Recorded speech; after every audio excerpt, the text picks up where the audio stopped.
Bonjour à tous, c'est David Leclerc, votre analyste pour belgiuminvestor.be. Et voici une analyse d'une action demandée par Philippe D via un petit contact, un petit mail, mais vous pouvez m'envoyer facilement, soit d'ici directement via la zone de contact ou dans la zone demande d'analyse. Il y a un endroit où vous pouvez envoyer vos demandes d'analyse par mail et je ferai ça dès que je peux. Alors cette analyse se fera à partir du 28 décembre et c'est sur l'action Equinox. La présentation se fait sur une plateforme, le ProRetime cette fois-ci. L'information sur le risque, le marché comporte des risques de perte n'est pas adapté à tous les profils des investisseurs. C'est à vous-même d'évaluer vos propres risques. Moi, je ne suis pas là pour vous conseiller dans vos opérations. Ce que je vous conseille simplement, c'est d'utiliser des comptes démo afin d'établir vos stratégies avant de passer sur un compte réel. Voilà, alors, notre action Equinox, eh bien, voilà, elle a connu mercredi 14 décembre une grosse poussée haussière. Hein, on a ouvert très haut, on a ouvert quasiment sur les 10 $, hein, ce qui représente presque 20% de hausse à l'ouverture. Et ensuite, on a complètement consolidé pour venir clôturer à 8,70, là où c'était le mercredi 14 décembre, laissant place à un gros gap haussier, un gap de rupture qui est passé au-dessus de la résistance hebdomadaire des 8,30. Ensuite, on a consolidé.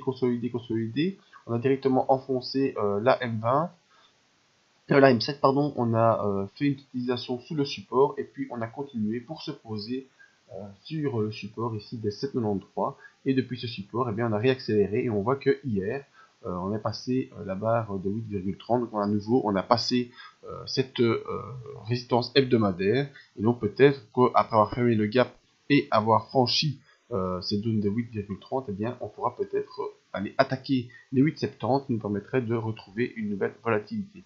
Alors quel objectif on peut donner à ce type d'action? Eh bien, c'est très facile, il faut simplement calculer en miroir. Voilà. Pouf. Tac. Voilà, le premier objectif que je fixerai moi si on arrive à franchir les 8,70 à la hausse, c'est un retour sur les 9,59 avant peut-être de pouvoir attaquer les 10,21 qui sont ici au niveau de une nouvelle résistance hebdomadaire.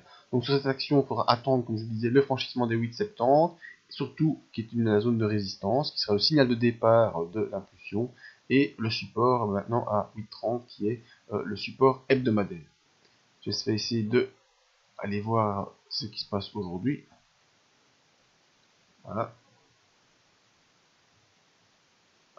Zone Bourse, hein, qui est mon site de référence au niveau information.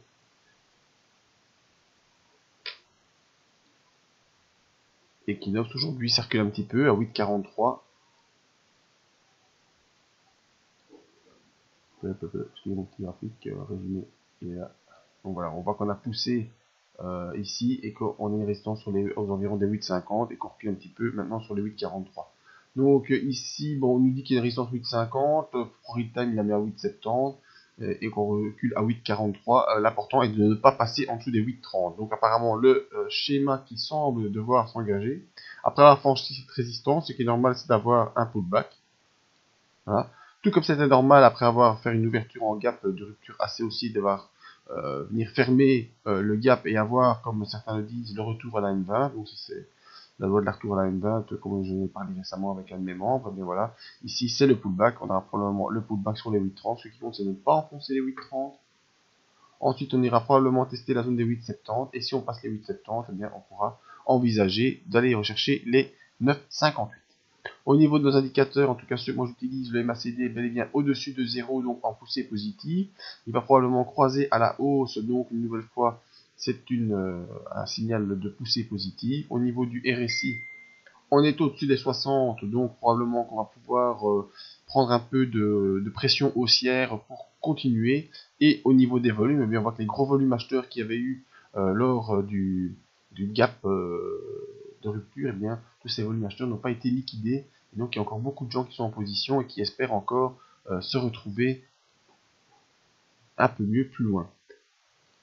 Dans le graphique purement dit, on est au-dessus des moyennes mobiles, on est au-dessus du super trend, on a franchi une zone de résistance. Donc je vous dis maintenant, ce qu'il faut attendre, c'est de voir si on peut passer les 8,70, et si on peut passer les 8,70, eh bien ça nous ouvre la porte vers les 9,58, ce qui nous donne un potentiel de, ça me demande souvent en pourcentage, voilà, 11% de hausse si on franchit les 8,70, qui pour moi devrait être les 8,70 pour moi devrait être le signal de départ de cette impulsion si les 8,30 ne sont pas enfoncés. Donc pour l'instant, le range vraiment à surveiller, la zone entre 8,30 et 8,70. Donc si vous n'avez pas encore compris, si on passe sous les 8,30, on peut dire que c'est mort. Voilà, on va peut-être continuer à baisser. Et si on passe au-dessus des 8,70, on aura une impulsion qui se déclenche en direction des 9,58. Et au vu des indicateurs et de la configuration graphique actuelle, on peut donc fortement penser qu'on va dépasser les 8,70 en direction des 9,58 avec donc 11% de hausse à la clé. Bon voilà, j'espère que cette analyse vous paraît assez claire, vous a aidé dans vos prises de décision. N'oubliez pas les risques du marché. Je vous invite à venir sur le site belgianinvestor.be, faire vos demandes simplement via la zone de contact, ou alors on a une zone spéciale, hein, demande d'analyse, vous cliquez là. Et ici, analyse complète de votre actif en vidéo, c'est gratuit. Vous faites votre demande et vous serez inscrit immédiatement à la mailing list qui se trouve en bas de page afin d'avoir toutes nos news dans votre boîte mail. Merci et à tout bientôt pour d'autres demandes.